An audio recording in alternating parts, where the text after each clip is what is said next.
A lot of stuff going on in the NBA, and we know what the hot topic is. It's the Brooklyn Nets acquiring James Harden, Kyrie Irving missing in action. But with Harden playing 2 games with the Brooklyn Nets, he looks real good. The Nets look real good. And this is without Kyrie Irving. What do you think of James Harden to the Nets right now? A lot of people said the trio's not going to work. People just think Harden's just a cancer because he dominates the ball too much, takes too many bad shots. But what we've seen in only 2 games, has it proved that this is going to work, Harden being in a Brooklyn Nets uniform? You have to perhaps consider that Kyrie is not back yet. And I think that in terms of the trio, Kyrie is the one that dominates the ball arguably more than Harden. But I do think that it is really exciting to see him in a Nets uniform, which I never thought I would say.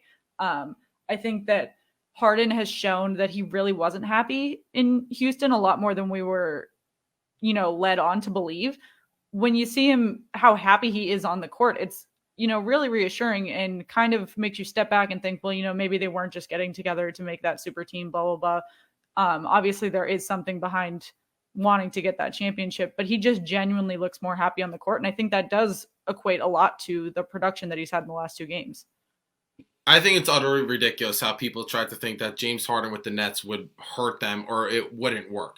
Here's the thing.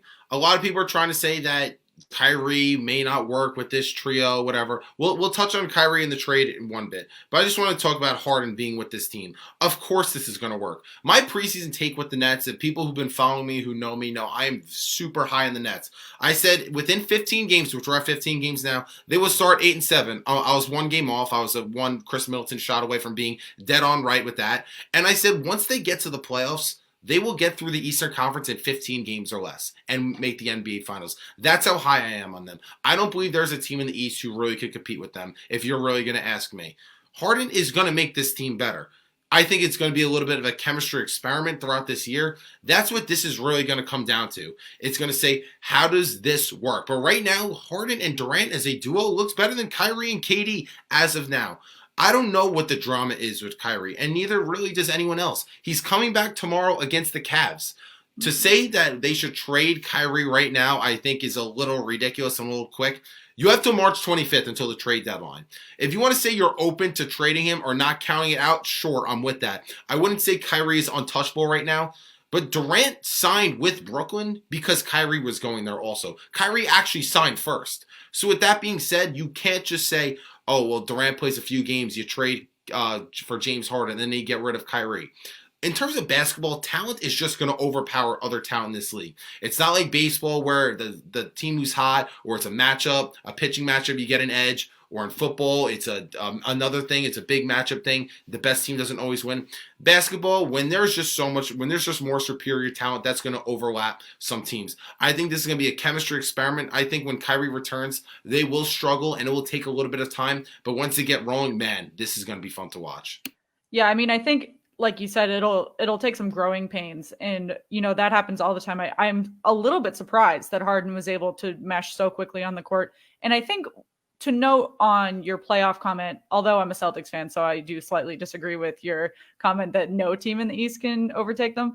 I think that one thing to note is that they did trade a majority of their rotation to get Harden. So in terms of depth in the playoffs, I would be a little bit concerned about that and durability getting later in the season. But then again, I haven't seen KD in a playoff in years now. So that could be different. Kyrie wasn't in the playoffs with the Celtics, didn't play most of it.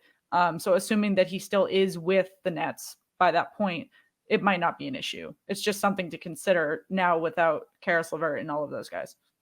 Since you're a Celtics fan, now I got to come at you. You just open up the floodgates. First of all, without Kemba Walker, the Celtics really aren't doing anything. It's really important the Celtics get him back in the lineup better sooner than later. But again, in the East, there's not that many teams that are really going to be competitive. The Celtics are one of those teams that are competitive. They need Kemba Walker healthy, or else they really have no shot. But even if they have Kemba Walker and they match up against this Brooklyn Nets team, they could push them probably 5 games if they're lucky. That's their ceiling against this Nets team. There is too much talent. There's just nobody in this league who could check KD. I really feel bad for anyone who has to guard that guy. A 7-foot sniper could pull up from 30, the mid range, just gets to his spots, and he scores just so effortlessly, and it's efficient. It's jump shots. It's not like some guys, like LeBron James is a guy I believe could score just as much as KD does, because he literally scores the basketball more than KD a little bit, but he does. He has to work more for his points than KD does. KD is more versatile and it's just more effortless. Harden is another guy who's unguardable. He's probably the best ISO scorer in the league. Last year averaged 34 a game. The year before averaged 36 a game. Take guys off the dribble. Guys know that step back's coming and it's unguardable. Harden is a better playmaker than people try to make him seem. And another reason why I call this a chemistry experiment, Harden's going to run point. He even said after the game, he said, I really got to work on my point guard skills. I got to play make, but I also got to work on the turnovers. He turned the ball over a ton last night, but that's just a thing that when you're working out a new system and you have a new role, you're going to make mistakes, and at the end of the day, you're going to learn from your mistakes. I'm not worried about this team one bit, but when Kyrie comes, Kyrie, I think, out of the three, are probably going to have to take a backseat. Again, I don't know if he's going to be able to take a backseat. We know how much drama he has, the big ego. He wanted to leave the Cavs and leave LeBron James because he wanted to be that number one option. But again, with Brooklyn, he knew what he was signing up for, because Durant and Irving had plans to team up with the Knicks or with the Nets, and it obviously ended up being the Nets. So he knew he was going to be a number two option because KD's obviously a better player than Kyrie. So I don't know what Kyrie's take is on Harden coming in the lineup, but if he causes drama and he's still not right in March, then it's like, all right, he's got to go.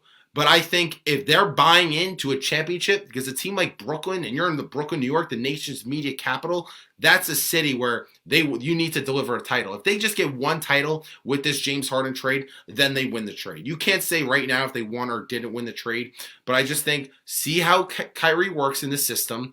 If it works, they're going to be really deadly and a team that could defeat the defending champion, reigning champion Los Angeles Lakers. But you got to see how it works out, and you can't come to a conclusion right now. It's a lot of people are trying to say. Yeah, I mean, I think you can't come to a conclusion. Obviously, he's only played 2 games, but I think you made a good point when you said that Kyrie's going to probably have to play third string. That was his biggest issue in Boston, that he wasn't able to play that center role. The Celtics just don't build a roster around one person. He didn't want to do that with LeBron either. There's a lot of people that just say he didn't like LeBron, which is a fair statement as well.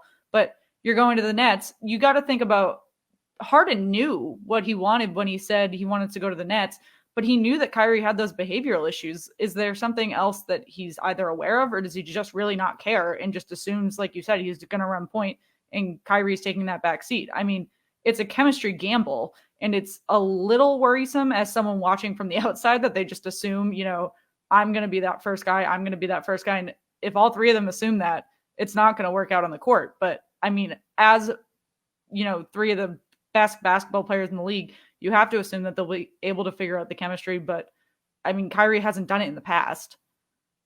Well, with the thing with that I want to touch on, I don't think it's necessarily a chemistry gamble, because you have time before the trade deadline. If something doesn't work, you could trade him and get your bench way deeper. And Kyrie's just a talent where teams are going to want him as an asset. And in terms of Harden wanting to go to the Brooklyn Nets, I totally understand why he wanted to do it.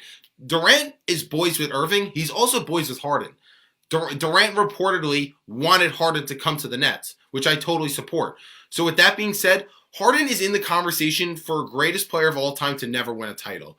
The scoring titles, won in league MVP. I mean, he averaged 36 points a game in a season. That's the most since Michael Jordan in his 3rd year. Anytime you're in the same sense of scoring and Jordan, you did something right. Last year averaged 34 a game, but it's kind of shown that I don't know if Harden's a number one option on a championship team, especially with guys like Kevin Durant in the league, guys like LeBron James in the league, Kawhi Leonard's of the world. I don't think Harden is necessarily a number one option, but for him to be an NBA champion, then his resume is officially fulfilled. And he's a key part to winning a championship, even though he probably wouldn't be the finals MVP. That would officially just cement his legacy. Again, he's a guy. People hear what the media has to say. He's a guy that is a scoring machine in the regular season, and then in the postseason, again, regular season is always literally a different season. The regular season and postseason is literally 2 different seasons. The game slows down, more half-court basketball. You are keying in on guys for 2 weeks. You're game planning to stop them, and that's why Harden's game just shown hasn't necessarily translated to the playoffs. So I think playing with Durant alongside him two guys who could score the basketball at any given moment, I think the Nets are stacked right now. You try this out with Kyrie, and if it doesn't work, then you trade him. But I do think it's a little bit of I can't see them actually trading Kyrie Irving because, again, like I said earlier, Durant and Irving pre-planned where they were going. They planned that they were teaming together. We knew it was going to be one of the New York teams, and it happened to be the Brooklyn Nets, which, from my sources and what I've heard, Irving wanted to go to the Nets, and KD wanted to go to the Knicks. So Kevin Durant really followed him. I think Durant recruiting Harden means he wanted to have this trio. So with that being said, I mean, I do think that they're going to really try to rock this out. But worst case scenario comes, then you could trade. Yeah, I mean, I think, part of me wants them to trade him because I don't think that he's respected the Nets enough at the start of this season for them to really ride it out. But again, he's natural talent, so it's kind of a toss up, But at Belly Up, in our Belly Up Sports department, we've spoken a lot about what they should do with Kyrie, and obviously there are a lot of Kyrie Irving supporters and a lot of Net supporters. But there are a lot of people that are like, it's still a business and a job, and he is not respecting his job or his place of employment right now. So even though he's a natural talent, like I like to say, I'm very good at my job, but if I didn't show up and didn't talk to my boss, it probably wasn't going to go well either. So I mean, and my coworkers would probably feel the same way. I'd be interested to know, quite frankly, what Durant feels about him not being there. And now if he has Harden, is it really that much of a loss if they were to just build out their rotation and get rid of that extra drama and that extra difficulty in the locker room? I definitely don't support what Kyrie did in terms of just not showing up, going missing in action for, again, who knows why he did. But the thing with basketball, especially in the NBA, it's a starstruck league. Players have so much power. They could literally do whatever they want. Kawhi Leonard, with the load managing, he didn't play back-to-backs because he didn't feel like it. I don't think it had to do with the health injury. Maybe 1 year it did with his knee, but I think he literally just took days off because he felt like it. He felt like the star power, he was able to just take days off when he wanted to. And guys, when they demand trades, now we're literally see them, if they demand a trade, they go where they want. Kawhi necessarily didn't. Anthony Davis did. Now James Harden did. Guys are going where they want and they get what they want. Kyrie is such a superior talent where you can't just say, oh, if he doesn't come, oh, we're just going to release you or we're going to trade you. It doesn't necessarily work like that because, again, what a weapon he could be in a playoffs, especially in a championship. We've seen him hit one of the most clutch shots in NBA history. So it's just hard to just count him out right then and there. But again, I keep bringing up a chemistry experiment. You could try this out. They got time. You still got a week and a half left in January. You got all February, and you got most of March to figure this out. If things really aren't working, then Kyrie, he's out. And then you try to build some pieces around him. And then Durant and Harden as a duo, that might be a better duo than Kyrie and Harden. But I think this is another thing I definitely want to bring up now that I remember. With Kyrie, Harden, and Kevin Durant being in the lineup, there's one big thing that I'm thinking about. I think a rotation with these three are going to be huge. I don't think you're going to want to see them all at the same in the lineup together throughout this entire that much. I don't think you're going to see a lot of minutes. I think I want to see Durant and Kyrie almost mirror each other's minutes. Like just basically like whenever they're in the game, they should always be in the game together, come out together. And then when I think one of the three stars should always be in the game at once. When Durant and Irving aren't in, then that's when Harden's in. And flip-flop that rotation outside of obviously when you start a game, end of the second quarter, beginning of the third quarter, end of fourth quarter. Those are the times where I think you should see all three of the stars in at the same time. But outside of those times, I think you should see a lot of Harden playing without Durant and Irving just because of the ball dominance and moving the ball, stuff like that. So that's where I wanted to get at that. Yeah, no, I think you're completely right. And I think that's one of the areas where they might see chemistry issues is Kyrie and Harden sharing the court. I don't think that they would particularly share a court well in terms of an entire game. If it were for the first, 4 minutes of each quarter, that's one thing. And I think that does do something in terms of confidence on the court. If they're playing, the Magic or the Hawks, because they have a young roster, they go out against the Hawks and those three are on the court, that's going to scare the crap out of those younger guys that are like, oh, well, who gets to guard Harden? Who gets to guard Durant? Whereas if they, only put in Harden and then they put in Kyrie and KD after the first 5 minutes, it might not have the same impact. So I think there is a strategic way to do it. And I definitely wouldn't put Kyrie and Harden on the court at the same time, personally. Yeah, I'm always a believer when you just have so much talent, it's gonna work. I've never been a believer of when you have talent on your roster that's just not gonna work. Like you should take someone who's like worse. Like I'm never a believer in that. Like people try to get too technical and too picky with the scheme of a basketball game. But I think overall when you just have that much talent, eventually it may take some time, but it will work.